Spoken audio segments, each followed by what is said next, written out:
This is my new 732 Toyotomi Laser heater. I replaced my 19-year-old 73 model, as you can see in these images here.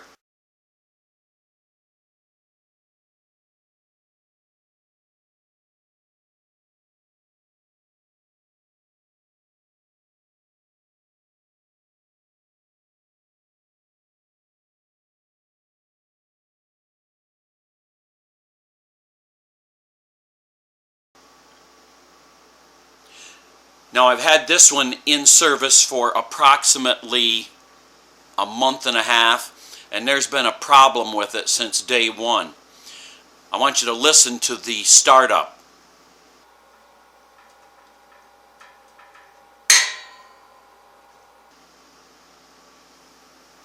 Now that ticking is something heating up too fast, and the metal is expanding and making noise.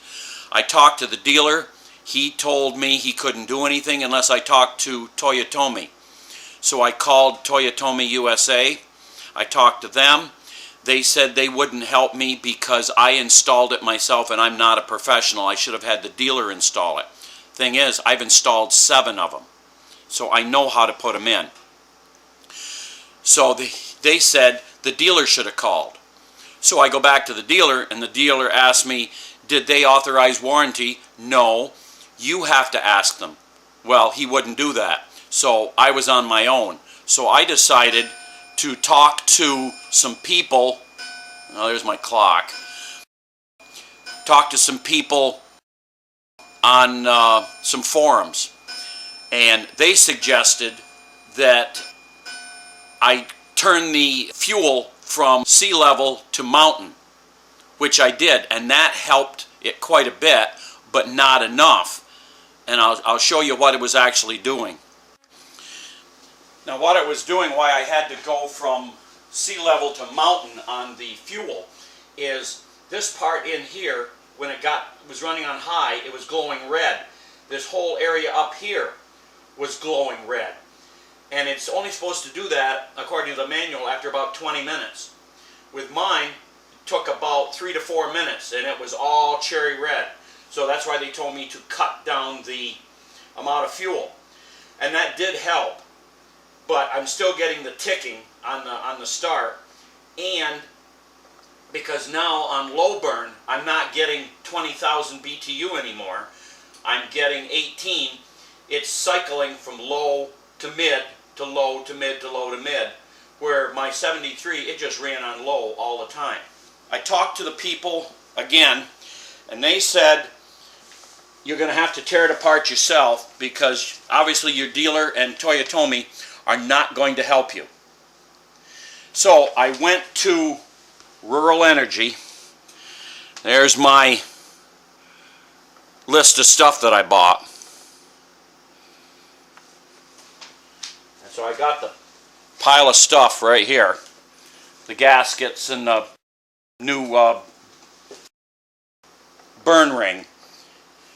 And I'm going to take it apart and see what is in there, what's going on, because obviously the dealer isn't going to help because Toyo won't authorize warranty because he hasn't asked for it. And Toyo won't help because supposedly I'm not a professional. So therefore, I can't get any warranty, even though that doesn't state that in the warranty description in their manual. It doesn't say it has to be installed by a certified dealer.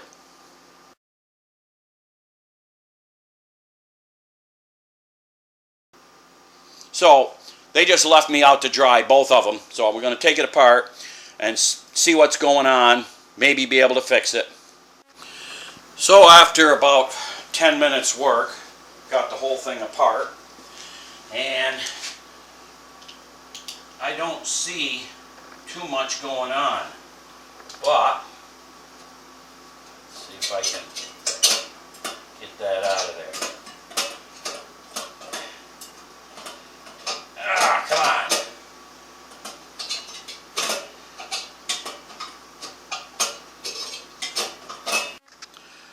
Well, as you saw in the last scene, that does not want to come out.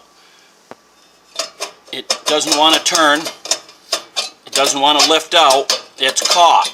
So there's something going on in there. It's probably a manufacturing defect, but they'll never admit it. Well, with a lot of bowl work, I got this thing out.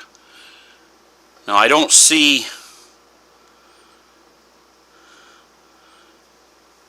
really anything the matter with it.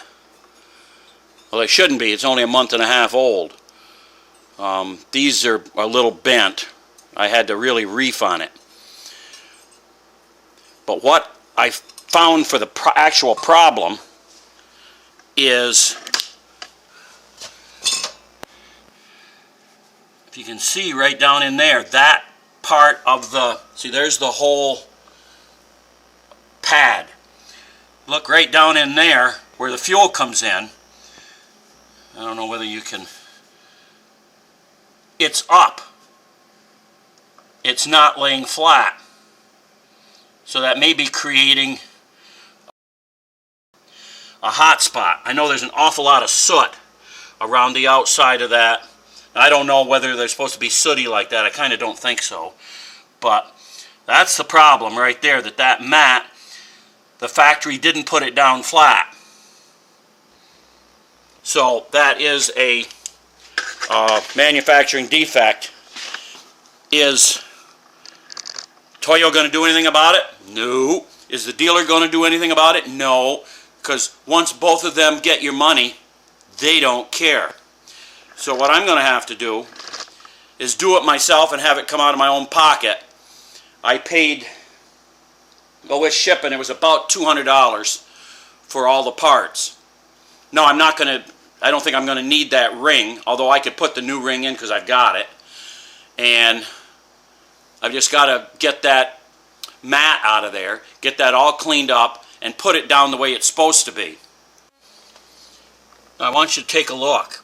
I started to scrape it away from where the fuel inlet is, and I don't think there was any glue, because I'm peeling up the mat.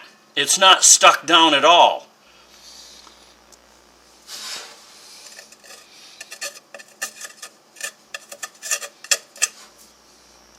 I mean, look at that. Somebody wasn't paying attention. I wonder if this thing was built on a Friday afternoon at 5 o'clock. Once I lifted most of that mat out of there, and it should have been glued down, look at how they put the mat glue. Instead of spreading it out with a brush the way you're supposed to, painting it on, they just put dabs. Definitely that's not right. There's what I'm working with. With it vacuumed out, that's what it looks like. Just a little bit of carbon buildup where it got under the mat, down where the fuel comes in. Otherwise, the rest of it's pretty good. So it's going to be an easy cleanup, because they did such a crappy job at the factory. Okay, there's the burn chamber. It's nice and clean. I guess it's better without the light. Now that was cleaned to rural energy specifications, not the factory. Because so far that I've seen, rural energy tends to know what they're doing. The factory, I haven't seen where they're even following their own guidelines. So that was cleaned. Then I used acetone and I wiped it down until there was nothing more coming out. Now I'm just going to let that air out for a bit and then put the glue on. Again, it's going to be put on the way Rural Energy did it in their how-to videos. You paint it on like house paint. You don't dab it on. And again, per Rural Energy, I painted it on like house paint. Now I'm going to put the burner mat in. And there's the burner mat pushed into the glue. Got a lot of glue left over, but it's all pushed in. Anywhere you touch it, you can see the glue oozing up. So now I'm going to put the heater on it. I got a heat gun for I think they said about 20 minutes till it's dry. Again, per Rural Energy. So at this point in time, the glue mat is down, the glue is hardened. I put the new burner ring in. I don't think there's anything the matter with that ring. However, it did come out awful hard, so I'm not going to mess with it. I've got it. I'm just going to stick it in. Now I'm just going to put the whole thing back together and hope that I found the problem, that it's not the heat exchanger or something else. Well, it's put back together. No big thing on these. They're so much easier than the 30s. I've done a lot of the 30s. They're miserable. This one isn't too bad. So, turn it on. Now you question, why is it 74? Because this particular unit reads about, I thought it was 2 degrees initially, but it's actually 4 degrees higher than the 73 to get the same 70 degree in the living room. So that's what I have to do to make it work, which is no big thing. We can do it. Just hope now it's going to burn better. And actually, probably I should set it to take it from mountain down to sea level. I believe you do hour and min. I didn't get it right. Okay, hour and min. That gets you into this mode. This is for the 731, 732s. High. So then you do min and timer. There. I just didn't get it right. Min and timer for 3 seconds. Then it goes to low. So now it's as it's delivered from the factory. So now we can fire it back up. Well, is it fixed? I know on warm-up it still had the same tick. As far as the high burn overheating the heat exchanger, I'll have to wait till tonight when it's dark so I can see the heat exchanger and see.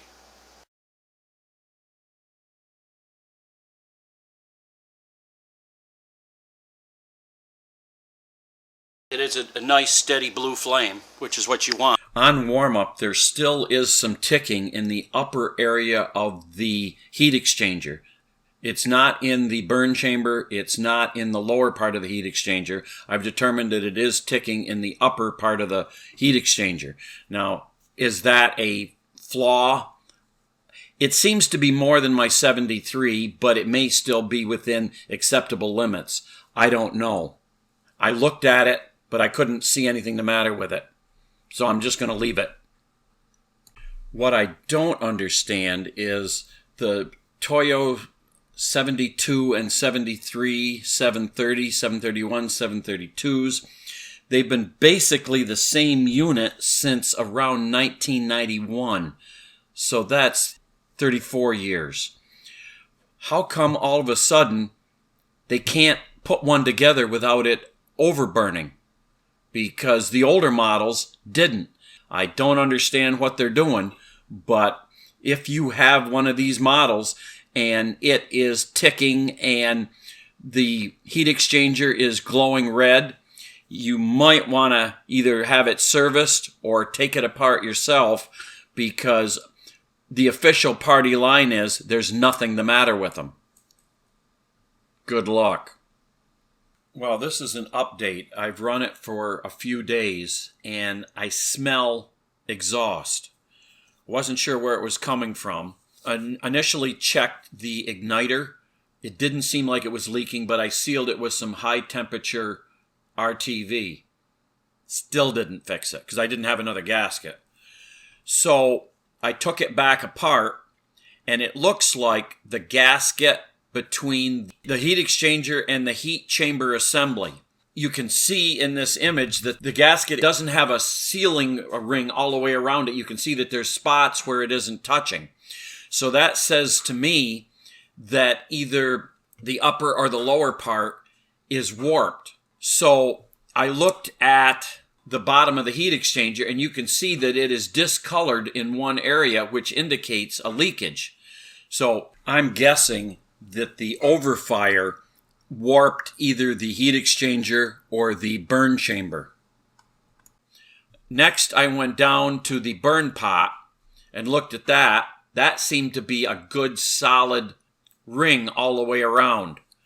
But just to be on the safe side, I went down to Napa and I bought this Permatex gasket dressing. It's a liquid. So I made a ring of the sealant on the burn pot, put the gasket on, put more sealant on top of the gasket, set the burn chamber down on it, tightened it down, and then on top where the heat exchanger mates, I did the same thing. The stuff does stink as it's warming up and curing. So this is a temporary fix. It isn't going to do any good to put new gaskets on because I put new gaskets. It didn't work. So what you'd have to do it right, I'd have to buy part 16 and part 17. Now the thing about part 16 and part 17 is part 16, the heat exchanger, is going to cost $581.99. Part 17, the heat chamber, is $222.99. So you're looking at, with shipping, probably $800 to get this thing back in operation. And I'm beginning to wonder, since I'm not going to get any warranty, is it worth it? Should I take my old 73? I've got two choices with the 73. I could rebuild it, but it's going to need more parts, or I could take the good heat exchanger and burn chamber, because they're the same between the 73 and the 732, and swap them over to get it to work. Of course, that would be gutting my 73.